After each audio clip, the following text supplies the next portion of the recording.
कर देते हैं। दो क्रमागत धनात्मक पूर्णांक ज्ञात संख्या ज्ञात कीजिए जिनके वर्गों का योग कितना है 365। माना कि पहली संख्या आपकी x है, दूसरी संख्या क्रमागत संख्या जो है वो आपकी x+1 है और वर्गों का योग 365 है। ये दो संख्या है, इन दोनों का वर्ग करके इन दोनों को क्या करना है अपने को जोड़ना है। क्या करना है जोड़ना है ना। तो देखो पहली संख्या प्लस दूसरी संख्या, इन दोनों का वर्ग क्या करना है, इन दोनों के बराबर में कितना है 365। पहली संख्या प्लस दूसरी संख्या दोनों के वर्गों का योग कितना है 365। तो पहली संख्या कितनी है भैया x, इसकी घात लगाओ योग करो।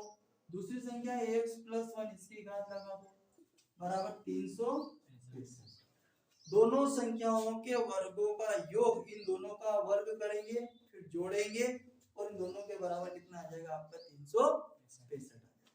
अब ये घात लगी है, फार्मूला याद हो जाए तो अच्छी बात है, नहीं याद हो तो घात है उसको उतनी बार लिख के मल्टीप्लाई कर लो। तो ये आपका x की घात हो जाएगी 2 और इसको 2 बार लिख लो x+1 और x+1 बराबर 365। तो ये हो जाएगा x की घात 2। अब यहाँ दो गुणनखंड मिल गए अपने को, आपस में मल्टीप्लाई करेंगे तो x का गुणा x में करेंगे तो x की घात कितनी हो जाएगी 2, क्योंकि गुणा में घातें क्या हो जाती है जुड़ जाती है। अब फिर इस x का मल्टीप्लाई +1 के साथ करेंगे तो +x, +1 का मल्टीप्लाई +x में तो +x, +1 का मल्टीप्लाई +1 में तो +1 बराबर 365। घात वाले और बिना घात वाले दोनों को अलग अलग जोड़ लो। तो ये घात वाला x और ये घात वाला, तो ये हो गए x की घात 2x की घात 2 प्लस ये x जुड़ जाएंगे तो ये 2x प्लस का 1 और ये 365 का हम पक्षांतर करेंगे तो -365 बराबर कितना आ गया 0।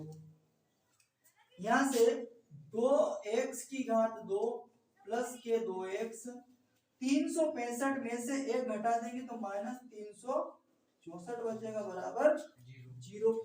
इस पूरे में से हम क्या करेंगे 2 कॉमन निकालेंगे। क्या करेंगे पूरे में से 2 कॉमन निकालेंगे। पूरे में से ये 2 कॉमन निकल, यहाँ बचा x की घात 2 प्लस यहाँ x बच जाएगा माइनस 2 यहाँ निकलेगा 364 का आधा 2 एकम 2 2 8 16 और 2 दूनी 4 182। टोटल कितना आ गया आधा 364 का 182। ये 2 जीरो के बट्टे में चला जाएगा तो ये हो जाएगा आपका x की घात 2 प्लस x माइनस 182 बराबर 0। क्लियर हुई बात। अब हमको क्या करना है भैया, ये द्विघात समीकरण बन गया है ना। अब हमें इसके गुणनखंड करना है। क्या करना है गुणनखंड करना है। तो गुणनखंड करेंगे तो पता होना चाहिए गुणा करने पर तो ये आना चाहिए 182 और एक संख्या में से दूसरी घटाने पर ये आपका एक x बचना चाहिए। तो ये होगा आपका x की घात 2 प्लस 14x माइनस 13x है ना। 13 में से 14 में से 13 घटा देंगे तो एक x बच जाएगा और 13 और 14 का मल्टीप्लाई करेंगे तो 182 आ जाएंगे। माइनस 182 बराबर कितना आ गया आपका 0। तो x की घात 2 प्लस 14x माइनस के 13x माइनस 182 बराबर 0।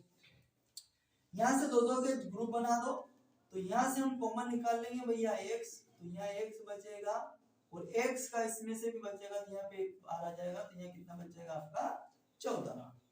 यहाँ से अभी मैंने बताया यहाँ से क्या निकल सकता है आपको कि जो भाग जाता है वही निकलता है ना। तो यहाँ से क्या निकलेगा आपका -13 कॉमन निकल जाएगा क्योंकि 182 में -13 का भाग जाएगा तो -13 आ जाएगा। तो ये आपका यहाँ बचेगा x -13 का -182 में भाग देंगे तो माइनस माइनस आपका हो जाएगा प्लस 13 का भाग देंगे 13 एकम 13 18 में 13 गए तो 5 बचे 52 हो जाएंगे 13 52 बराबर 0। क्लियर हो गया कॉमन निकालना। अब सिंगल जो कॉमन है इसको ले लेते हैं और ये 13 और ये -14 दोनों को साथ में लिख देते हैं। x माइनस के 13 और x प्लस के 14 दोनों में से ले लेते हैं तो x प्लस के 14 बराबर कितना बच गया 0। तो x माइनस के 13 बराबर 0 x प्लस के 14 बराबर 0। 13 का पक्षांतर करो तो x बराबर ऋण के धन के थे तो धन के 13 हो गए और ये x बराबर ऋण के धन के 14 रूट के इधर आएंगे तो ऋण के 14 हो जाएंगे। अब यहाँ पे क्या होता है कि x का जो मान होता है वो क्या होता है ऋणात्मक संभव नहीं है, मतलब माइनस में आंसर नहीं आ सकता। अतः तब यहाँ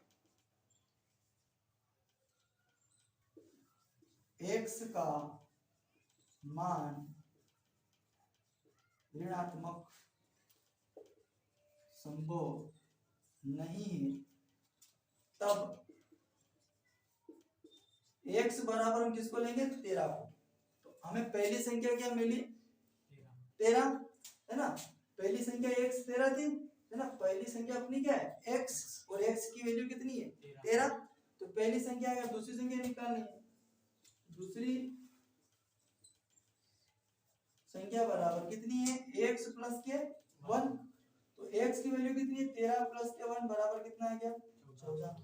तो पहली संख्या क्या आ गई x बराबर 13 और दूसरी संख्या कितनी आ गई 14। अतः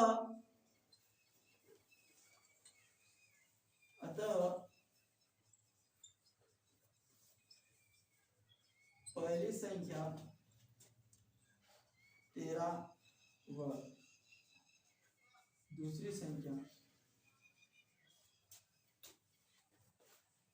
14। ठीक है, क्लियर।